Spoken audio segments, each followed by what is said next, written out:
Your leg hurts after sitting. Not during. After. You stand up from your desk, from your car, from the couch, and within seconds something starts. A dull ache, a sharp pain, a burning that runs down the back of your thigh or into your calf. You wait a few minutes. It fades. You sit back down. It comes back. Most people call this poor circulation. Some blame their chair. Some blame getting older. All of them are wrong about what is actually happening. And because they are wrong about the cause, nothing they try actually fixes it. I'm going to show you what is really going on inside your leg when you sit, why it keeps coming back no matter what you do, and the 3 specific changes that stop it. Comment below. Is your pain in the left leg, the right leg, or both? The pain does not come from sitting. It comes from what sitting does to 3 specific structures inside your leg, and the damage accumulates quietly the entire time you're in the chair. By the time you feel it, it has been building for 30, 40, sometimes 60 minutes. Here's the first structure. Running down the back of your thigh is the sciatic nerve, the longest nerve in the human body. It starts in the lower spine, passes through the piriformis muscle deep in the buttock, runs behind the knee, and branches all the way down into the foot. Under normal conditions, this nerve has space to move. It slides slightly when you bend and straighten your leg. It has its own natural cushioning. When you sit, especially with the hips at 90 degrees or more, the sciatic nerve gets stretched and compressed at the same time. Think of a garden hose with someone standing on it.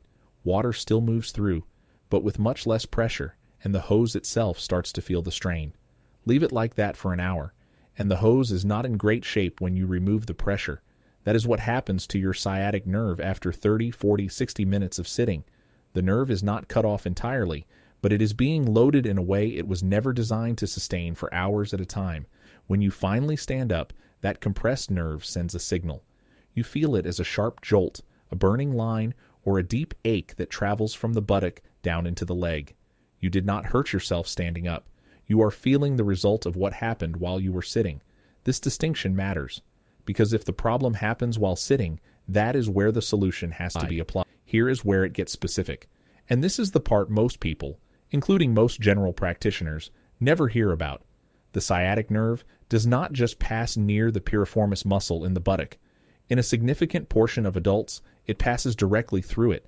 The piriformis is a small, deep muscle that sits underneath the gluteus maximus, the large muscle you sit on. Its job is to rotate the hip outward.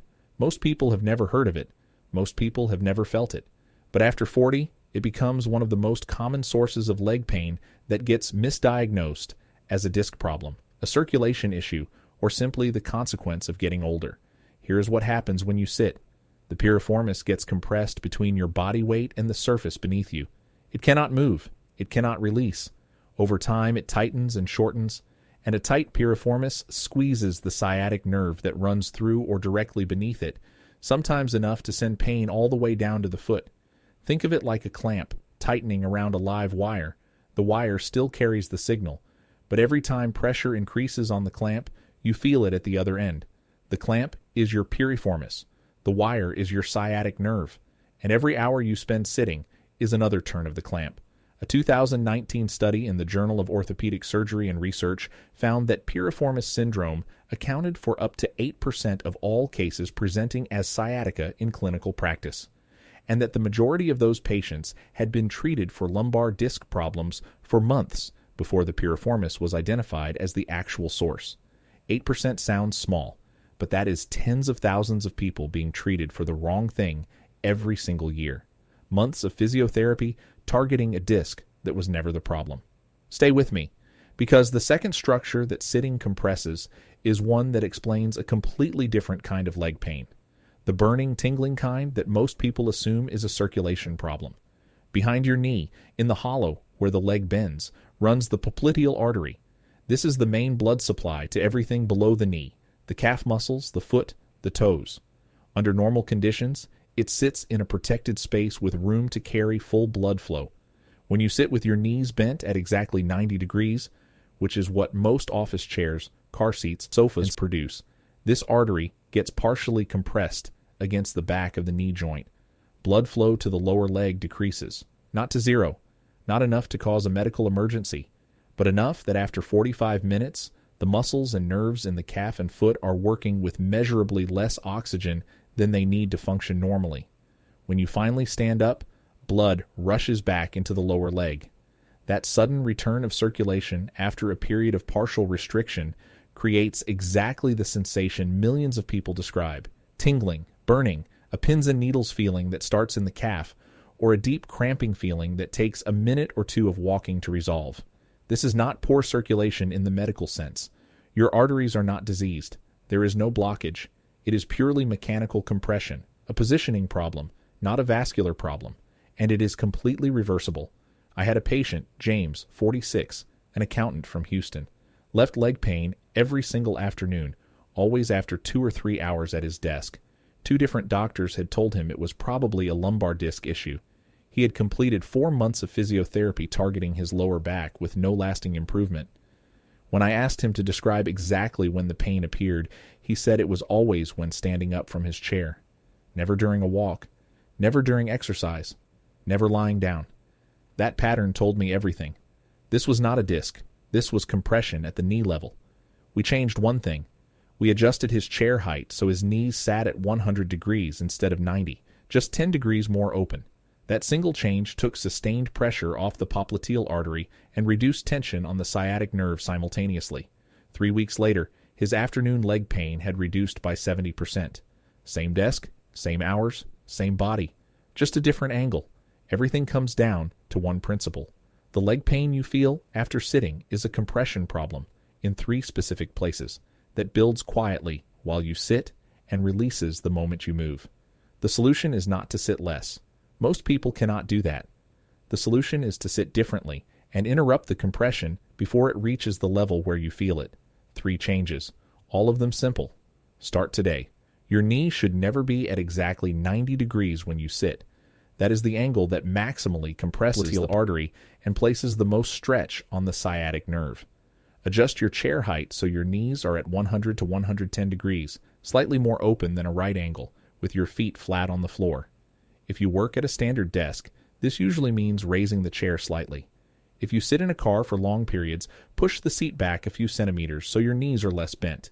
This one adjustment changes the entire mechanical environment for the structures we have been talking about. Set a timer on your phone right now. Every 40 minutes, stand up and do 10 slow heel raises. Rise on your toes. Hold for 1 second, lower back down. The whole thing takes 30 seconds. Those 10 contractions of the calf muscle act as a pump. They squeeze blood back up from the lower leg, decompress the popliteal artery, and restore circulation before pain has a chance to build. You are not reacting to the pain. You are preventing it from appearing in the first place. A 2020 study in the European Journal of Applied Physiology found that brief calf muscle contractions performed every 45 minutes during prolonged sitting restored lower limb blood flow to near resting levels within 60 seconds of starting the movement. Near resting levels. From 10 heel raises, that is the entire mechanism working in your favor in under a minute. Once a day, do this. Sit on the edge of a firm chair. Cross your right ankle over your left knee so the right leg forms a figure 4 shape. Keep your back straight and lean forward slowly from the hips, not from the lower back, until you feel a deep stretch in the right buttock. Not the lower back, the buttock. Hold for 30 seconds, breathing normally. Switch sides. This directly releases the piriformis, reduces the compression on the sciatic nerve, and undoes the tightening that accumulates over a full day of sitting. Done consistently, most people notice a reduction in their leg symptoms within 1 to 2 weeks. Your leg pain after sitting is not your age. It is not your circulation. It is 3 structures, the sciatic nerve, the piriformis, and the popliteal artery, being compressed in a position your body was never designed to hold for hours at a time. Knees at 100 degrees, heel raises every 40 minutes, piriformis stretch once a day. 3 changes. Start today. If you want to know which specific sitting posture is accelerating disc pressure in your lower back after 40, and why the position everyone recommends is actually making it worse, that video is right here.